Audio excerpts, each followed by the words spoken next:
Today on Capture School, 5 tips for creatively using gels.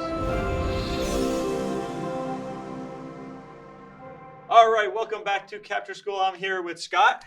Good to see you. Good to see you again. And today we are going to talk about how to creatively use gels in your photography. So we have 5 tips. We want to get through them. We're going to show some pretty pictures. We've got a lot of photos to show. So there's a lot of cool things. One of the first things, though, before we start, a lot of people get frustrated with gels because they use them incorrectly and it's difficult. The easiest thing I found is to start with your light at its lowest power and work your way up. If you try to throw too much light at it, it's not going to look good. Not going to look good. So first tip that I had a problem with when I first started using gels is we had a big cyc wall. We were shooting the lights on it, and I kept turning the power up, and I got pastel colors.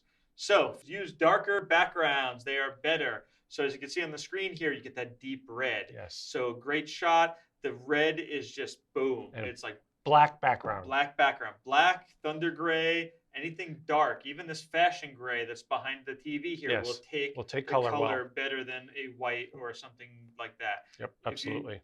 So next picture, I'll give you another example of that. Dark blue, just really deep dark colors. Rich. Rich colors. Something you want to notice on this is going to be our next point as we go through is the separation of the subject and the color.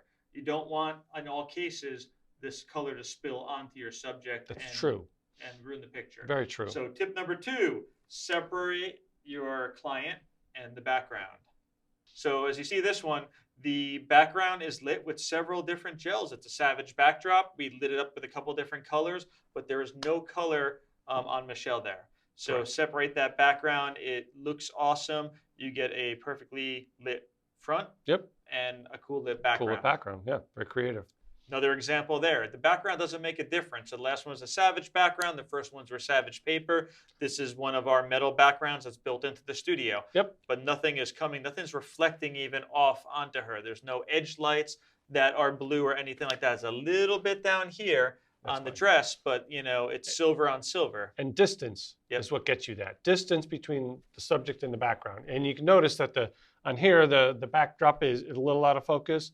And back here, it's also out of focus because she's distanced. Yep, right? Exactly. Tip number 3, use silhouettes. So color and silhouettes work amazingly. So tell us a little bit about this. You use this all the time. So this is a great tool for creating silhouettes. And this is also from Savage.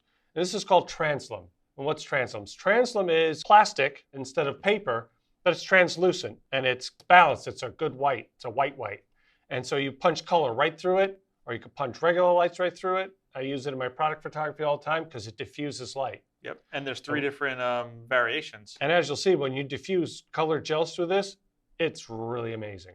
So this is from a shoot that Scotty Myers had put together. He had 2 lights to create kind of a blend. So there was an orange light down here and a fuchsia kind of light, and they just blend in the middle then. So if you find the right colors, you can mix colors as well. And this is the thing that happens when you have diffuse. Yeah. You diffuse those colors and the blend between them is so gradual and so pretty, no one will know how you did it. And no light on the model itself. There's a distance again. There's no light on the model. So this example is putting the model in front of the Translim. So notice the edges, very sharp edges. So you can actually put the model or client behind as well. I think it's interesting to note that when you shoot this, you can focus on the model because you can see them. Yep. But the camera is not going to record the light that's on them because of the brightness. Yep, exactly. And you want to use a long lens. We're going to do a video about that too. Sure. This is a little bit more narrow, the Translim. So you don't want to get the stands and the whole studio in it. So step back, move the model back, compress the scene. Sure. The other way to use Translim.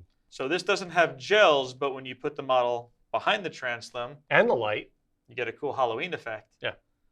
Like very much like in the shower with the knife kind of effect. Yeah, but I think what's important here is when you're in front of the Translim, the subject is sharp. Yes. The subject is not sharp. The subject is also diffused as well as the light. Yeah, so this was done, the closer the subject gets to the Translim, the more sharp it is. As further you can see their body further away, it gets more blurred. Yep. That's why shower doors work well. All right. So one more silhouette. Sub tip of silhouette number 3 is you could just light the background. So if you don't have Translim, you don't want to do that.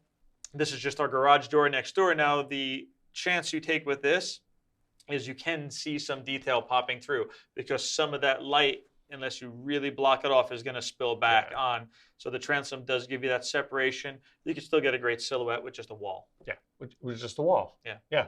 Tip number 4, accent of color on the subject. So a little Nice. kiss of color, but not as drastic as Yeah, what no, we've seen and in the last shots. it changes the entire look of an image, I believe, and so this is the first one of those. Great portrait without it, but that little bit of color A little bit of yellow. makes it really dynamic. Little bit of a yellow gel just kissed on the hair. And it's Yep. very subtle, almost like you don't even know it's a gel. Yeah. And actually, all the ones I have in here, you're going to see they're so subtle that you have to almost tell people. Although the next one's fairly dramatic. Is it? Yeah, it's very dramatic. That one's more dramatic, but not on her so much. No. If you go look at where it's hitting her, it's just here and a little bit there. So Yep. the background's dramatic. So this is background and kiss of color. Yep. So how are we getting that? We're getting that by moving the subject closer to the background now. So Yeah. the opposite of what we just told you. Look at that background is in focus. Yeah. Yeah. And that, yeah, she's very close to the wall, and it's hitting the background and her at the same time. Exactly. So same model, totally different look. Yep. And then one more that, so one of the earlier ones with the backdrop, the Savage backdrop, where you had the two different colors, and there was no color on the subject. This next one is a very similar thing where we're lighting a gray backdrop. Yep.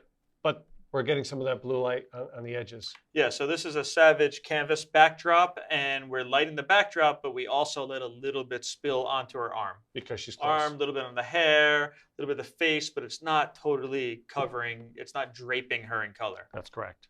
Unlike what we're going to do next. All right, Tip so number how do you go 5. super dramatic? Super dramatic. You use only colored light. Only color lights. So portraits with only gels on them, like this. So we took all the soft boxes out. We took all the big modifiers. You're just throwing color on the wall, on the subject from different directions. You could use multiple lights. There's lots of ways to do this. Yeah, And but no white light. no white light at all. Sometimes it comes out amazing. Sometimes it's like, what did I do? Sometimes it's too much saturation. You got to be careful for that. We were really close on this, on the saturation, but it did work. Yeah. It was a lot of fun.